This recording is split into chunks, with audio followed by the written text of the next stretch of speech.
So gas is expensive again, and that's because the United States had restarted attacking Iran. Will this time they will be able to defeat them? Will they be able to open the Strait of Hormuz? Well, since the USA Secretary of War is Pete Hegseth, an ex-Fox News host with a drinking problem, a pretty cringe modern-day Christian crusader who once mistook a Bible passages for a line from Pulp Fiction. Yeah, I won't exactly hold my breath for the USA winning this war. But amidst of all this, I was wondering, why the USA is doing this? Well, what they keep repeating is that Iran is the #1 state sponsor of terrorism. And so it's very important to bomb them so that they won't be able to create a nuke. Has had a historic and effective military campaign against the largest state sponsor of terrorism. Won't answer the question. Senator Peters is recognized. Let's look at these claims, shall we? Saying that Iran is the biggest state sponsor of terrorism is a big claim, and one that really does not seem to be backed up by evidence. The main reason why many believe that is because Iran directly fund and support Hezbollah, a Lebanese political party with an active paramilitary branch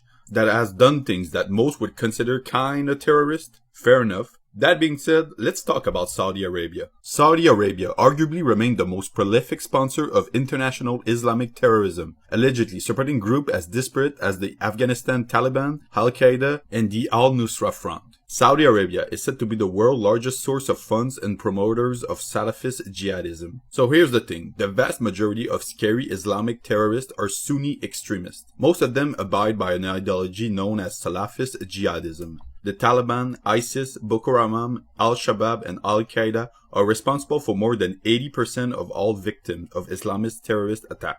All, except maybe the Taliban, are considered Salafist jihadists. And Saudi Arabia has been the #1 founders and promoters of Salafist jihadism. 15 out of the 19 men who did the 9/11 attack were from Saudi Arabia, including the big man himself. Call me crazy, but with Saudi Arabia helping in some ways the killing of around 80% of all victims of Islamic terrorism than Iran, who only support one paramilitary group, Saudi Arabia seems to me to be way more qualified to be branded as the #1 state sponsor of terror. Despite this, the USA and Saudi Arabia has been partners and allies for a very long time, and Donald Trump especially absolutely loved the Saudi royal family. So much so that Trump has approved a nuclear deal that will allow Saudi Arabia to create a civilian nuclear program, which many critics argue that could lead to Saudi Arabia having nukes in the future. So because of the Trump administration, the country that is way more qualified to be the #1 state sponsor of terror could end up having nukes in the future.